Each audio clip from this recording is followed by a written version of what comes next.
Sri Kapil Sibal. Thank you, Chairman, sir. I rise to oppose the bill and thank you for this opportunity to participate in this debate. मैं थोड़े संक्षेप में कुछ मुद्दे उठाना चाहता हूं, कोई विवादित बात नहीं करूंगा। समझ लीजिए कि मेरे पास कुछ संपत्ति है, मेरी प्रॉपर्टी है। मैं हिंदू हूं या मुसलमान हूं या ईसाई हूं या सिख हूं, मैं उसको चैरिटी में देना चाहता हूं, तो कौन उसको रोक सकता है? कोई नहीं रोक सकता। और इतिहास में ये बात आपके सामने रखना चाहता हूं कि there was a right of non Muslims also to make a waqf. और 1954 में और 1995 में जो प्रावधान लाया गया, उसमें यह लिखा गया कि केवल मुसलमानों को वक्फ बना सकते हैं, कोई और नहीं बना सकता, प्रॉपर्टी नहीं दे सकता। और 2013 में जो संशोधन लाया गया, ये जो रोक थी वह खत्म हो गई। अब ये जो 2024 का अभी कानून बना है, उसमें वापस ये कहा गया कि केवल मुसलमान ही वक्फ दे सकते हैं। वो तो अलग बात है, मैं केवल छोटी सी बात रखना चाहता हूं। मैं as far as the 17th century, and I'll give you a judgment of the Madras High Court, which observed that it is common for the Hindu zamindars to have Muslims in their territories to make Muslim endowments. Similarly, in Arur Singh versus Badr Deen, Lahore High Court upheld the right of a Hindu to make waqf of his property for a Muslim graveyard. After independence, Nagpur High Court upheld the right of a non-Muslim to create waqf. और हमारे प्रधानमंत्री जी, इनकी मैं बड़ी इज्जत करता हूं, हमेशा कहते हैं वन नेशन वन लॉ। तो अगर वन नेशन वन लॉ होना है, तो बताइए भाई साहब कि ये केवल कहना कि मुसलमान ही वक्फ दे सकते हैं, ये किस किस्म का लॉ है? ये किस किस्म का लॉ है? और ये भी कहना कि मुसलमान को पहले 5 साल मुसलमान बने, फिर तय करना होगा कि तुम वक्फ दे सकते हो कि नहीं। अरे भाई, प्रॉपर्टी मेरी, मालकियत मेरी, चैरिटी में मैं देना चाहता हूं, आप कौन होते हो कहने को नहीं दे सकते? ये कौन सा कानून है? ये छोटी सी बात है, ये कौन सा कानून है? मैं हिंदू हूं, हिंदू होकर भी मैं दे सकता हूं। ये तो मेरी मर्जी है ना, प्रॉपर्टी तो मेरी है, आपका तो कोई हक नहीं। तो पहली बात तो ये कि ये आपने प्रावधान रखा क्यों? अगर आप वन नेशन वन लॉ की बात करते हो कि सारे धर्मों पे लागू करो, कोई भी दे सकता है। पहली बात ये। दूसरी बात, एक नड्डा साहब ने बड़ी अच्छी कही कि देखिए ये कितनी एकर्स प्रॉपर्टी औकाफ की है, वक्फ की है। मैं उनको बताना चाहता हूं कि there are 32 Waqf boards in this country in different states merely supervise administration of waqf properties in their respective states. But please note kar lijiye Nada ji, total area of Hindu religious institutions in Tamil Nadu, Andhra Pradesh and Telangana respectively is 4,47,000 in Tamil Nadu, 4,65,000 in Andhra, 87,000 in Telangana, 723 acres with Tirumala Tirupati Devasthanam, and thus it comes to 10 lakh acres only in 4 states. And आप कहते हैं कि देखिए औकाफ में 8 लाख एकड़ है। अरे भैया, आपके हिंदू टेम्पल्स में भी इतनी संपत्ति है, वहां आप क्या कर रहे हो? बाकी स्टेट्स में देखो ना। अच्छा, और ये नहीं कि हर धर्म में सुधार नहीं होना चाहिए, उतार होना चाहिए, मैं आपके साथ सहमत हूं। हिंदू धर्म में भी सुधार लाना चाहिए, लाना चाहिए ना, हिंदू धर्म भी सुधार लाना चाहिए। अंडर हिंदू धर्म, एक मिनट, हिंदू धर्म, मैंने आज तक किसी को टोका नहीं, मैं केवल छोटी सी बात रख रहा हूं आपके सामने। हिंदू धर्म में भी सुधार होना चाहिए। अब हिंदू धर्म के अंतर्गत अगर कोई सेल्फ एक्वायर्ड प्रॉपर्टी हो, तो वह अपने बेटों को दे सकता है, बेटी को नहीं दे सकता। कहता है मैं नहीं दूंगा अपनी बेटी को। इस्लाम में भी है कि भाई को ज्यादा मिलेगा और बेटी को कम मिलेगा, इस्लाम में भी ये है। वहां वक्त से द्वारा सुधार हो सकता है, यहां कोई सुधार नहीं हो सकता। तो आप अगर महिलाओं की बात करते हो तो एक कानून लाओ कि हिंदू लॉ में कोई अपनी सेल्फ एक्वायर्ड प्रॉपर्टी केवल बेटों को नहीं दे सकता, वहां महिलाओं का हक होना चाहिए।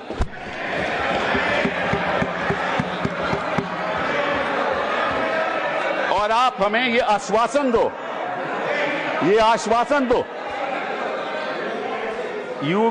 you make a commitment in this house that you will bring a law which will protect the right of daughters when they want to give away their self acquired property.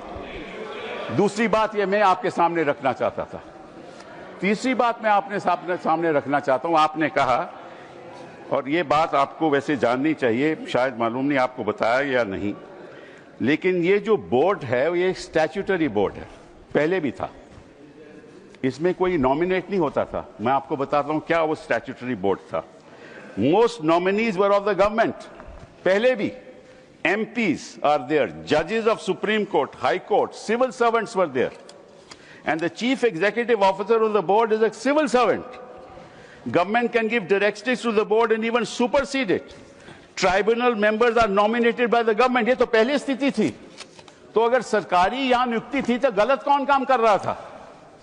आपने उसको क्यों सुपरसीड किया? सब nominee क्यों आपने रखवा लिए? अरे भैया पहले भी तो स्टैट्यूटरी बोर्ड था, तो आपने प्रावधान क्यों लाया? ये अगर कोई गलती हो रही थी तो मुतवल्ली से हो रही थी। होता क्या था कि मुतवल्ली इसी वक्फ में अब डील कर लेता था और उसकी वजह से ये मिसमैनेजमेंट होती थी। आपको उसको ठीक करना चाहिए था। हम भी आपके साथ हैं। पहली बार मुझे याद है, आई थिंक इट वाज 1954, कि तमिलनाडु के ब्राह्मण ने एक कहा कि हमारे यहाँ मंदिरों में बड़ी गड़बड़ हो रही है, और उसकी वजह से 1954 एक्ट बना। तो गड़बड़ तो सब जगह होगी, आपकी सरकार में भी बड़ी गड़बड़ हो रही है, वो भी हो रही है, वो ठीक है, वो तो गड़बड़ तो होती है, गड़बड़ तो होती है। तो अब आपने क्या किया? अब बड़ी इंटरेस्टिंग बात है, आपने क्या किया? आपने कहा कि भैया अगर कोई, सर देखिए आपने सबको 15-15, 20-20 मिनट दिए, मुझे 10 मिनट दे दीजिए, ज्यादा नहीं मांगता मैं, थोड़ा सा। सर कपिल जी, हम मुद्दे की बात कर रहे हैं, हम कोई पॉलिटिक्स की बात नहीं कर रहे। नड्डा जी ने कहा कि यहाँ कोई पॉलिटिक्स की बात नहीं हो रही, क्योंकि देश के भविष्य का सवाल है। Sir therefore the other thing I want to say कि पहले क्या होता था कि ये जो वक्फ प्रॉपर्टी पे इंक्रोचमेंट होती थी, अनऑथराइज्ड इंक्रोचमेंट होती थी, लोगों की अनऑथराइज्ड इंक्रोचमेंट, और सरकार भी इस पे कब्जा कर लेती थी। इसलिए जो लिमिटेशन प्रोविजन लाया गया उसमें यह रखा गया कि जो 12 साल का लिमिटेशन ऑर्डिनरी लॉ में है वो नहीं है। किसी ने गलत तरीके से वक्फ प्रॉपर्टी का कब्जा कर लिया तो अगर लिमिटेशन की बात आएगी तो 12 साल के बाद वो उसको चैलेंज नहीं कर सकता। आपने वो वापस लिमिटेशन ले आए, मतलब कि उनका अनऑथराइज्ड कब्जा कायम रहेगा। तो ये तो आप इंक्रोचमेंट्स का साथ दे रहे हो, इंक्रोचर्स का साथ दे रहे हो। मतलब कि जो वक्फ प्रॉपर्टी में गलत कब्जा हुआ है वो कब्जा वैसे ही रहेगा, क्योंकि 12 साल बीत जाएंगे। ये किस किस्म का प्रावधान आप लाए हो? आप प्रोटेक्ट कर रहे हो वक्फ प्रॉपर्टी को कि इंक्रोचमेंट्स को प्रोटेक्ट कर रहे हो? फिर साथ साथ में आपने ये कह दिया कि district magistrate has the full power to decide as to whether it is work property or not. This is what you have said. Now, what inquiry will the district magistrate have in that case? He will decide on his own, and his decision is final. You were talking about Article 21 of the Constitution and said कि ये जो वक्फ जो council है इनका decision कैसे final हो सकता है, वक्फ बोर्ड का डिसीजन कैसे फाइनल हो सकता है, ये तो चैलेंज ही नहीं हो सकता in a civil court. Which decision of the district magistrate will you challenge in the civil court? You have said in this law that the decision of the district magistrate is final. And when he decides that this property is not waqf property, that cannot be challenged till he gives a final decision. So you can't deal with that property. You give finality to it. और वो जो आपने रखी है बात कि ये जो इंडाउमेंट्स हैं, ये जो वक्फ है, इसकी जो ट्राइब्यूनल की डिसीजन है ये फाइनल रहता है, ये आपने कहा ना। नो, अगर वो वक्फ ट्राइब्यूनल का डिसीजन फाइनल रहता है तो सिविल कोर्ट को तो कोई हक नहीं उसको चैलेंज करने के लिए। यही बात हिंदू एंडाउमेंट्स एक्ट में है। हिंदू एंडाउमेंट्स एक्ट में जो उनका मैनेजमेंट है उसका डिसीजन फाइनल है। Thank you Kapil. तो अगर हिंदू एंडाउमेंट्स का डिसीजन फाइनल है वो तो आपको कोई आपत्ति नहीं, यहां ट्राइब्यूनल का डिसीजन फाइनल है तो आपको आपत्ति है। Thank you Kapil ji. ये है sir. Thank you sir. Sir last one Shri 1 second sir, last 10 minutes sir, last sir, okay last sir, the only. देखिए ऐसा है, 2014 के बाद आपके पास टाइम बचा ही नहीं है संजय जी।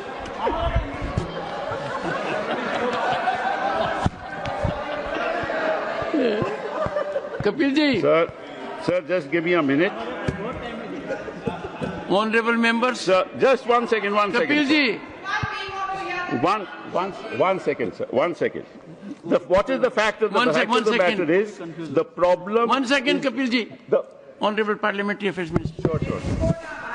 मैंने ऑनरेबल चेयरमैन सर, पिछली बार भी कपिल सिब्बल जी जब यहाँ बोले थे तो मैंने कहा था कि सीनियर एमपी बैठ के हमारे साथ में डिबेट डिस्कशन में हिस्सा लेगा तो हम लोग अच्छा लगता है।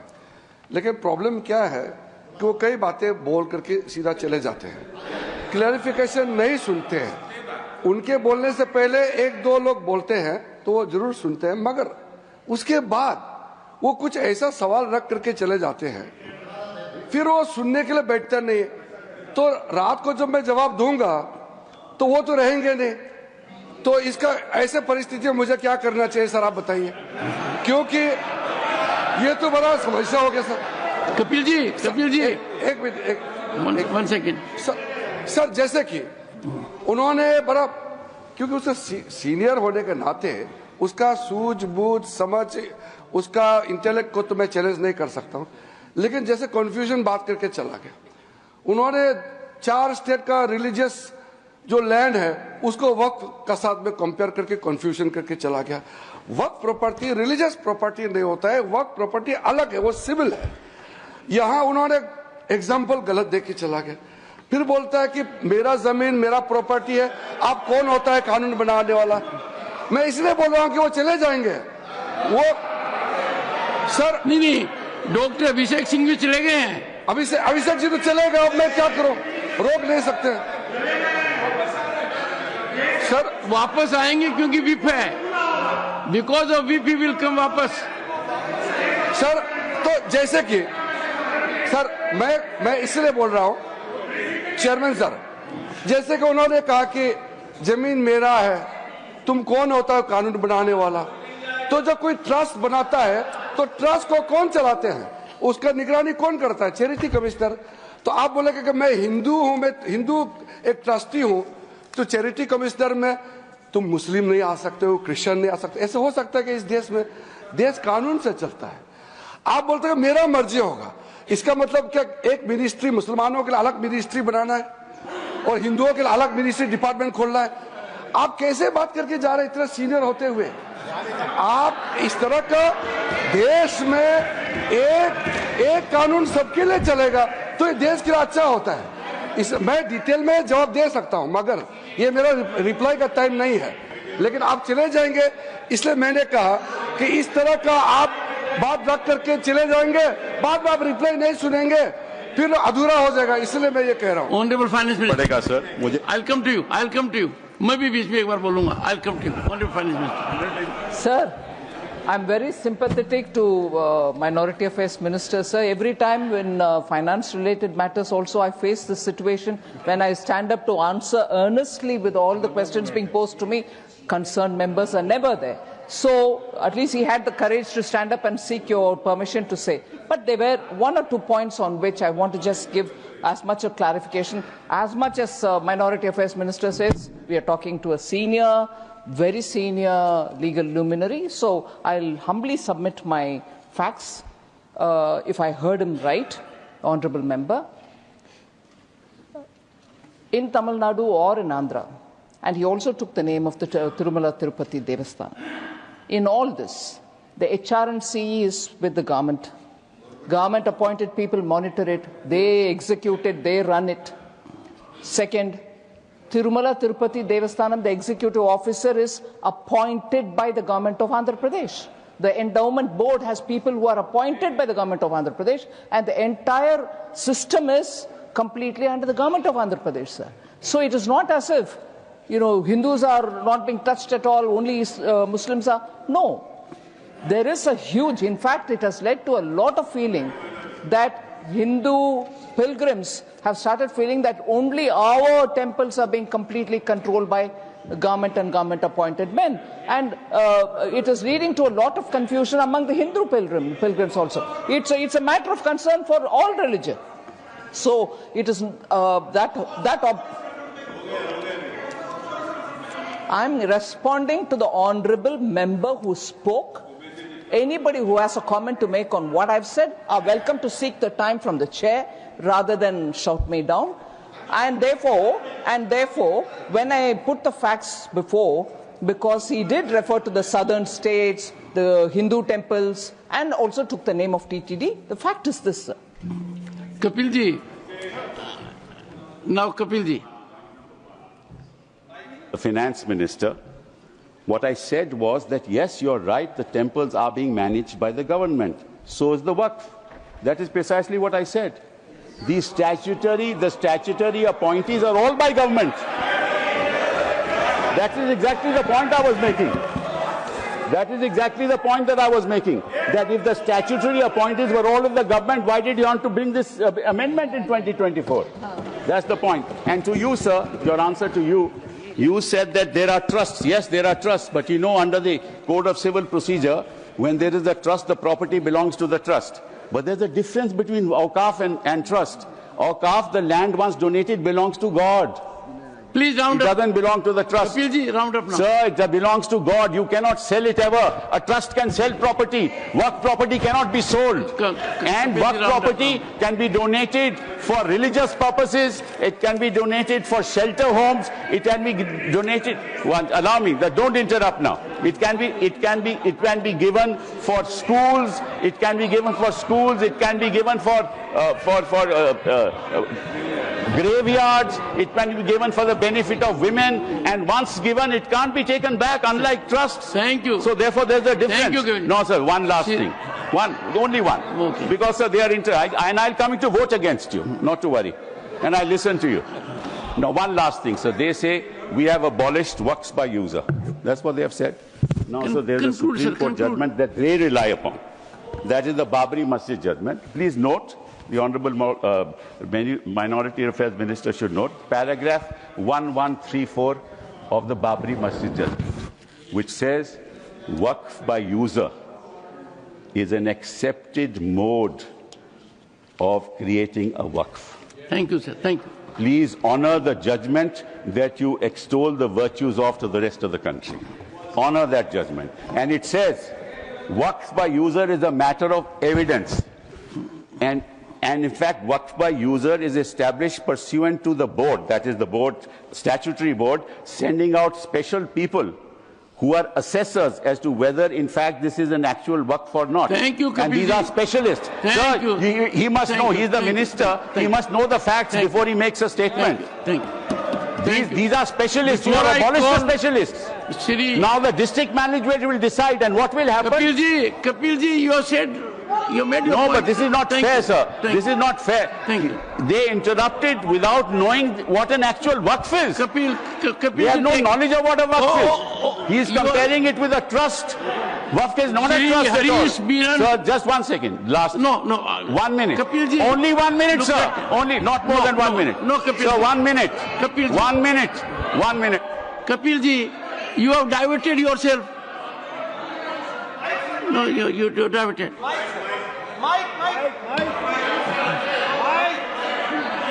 No, Kapilji. It can't.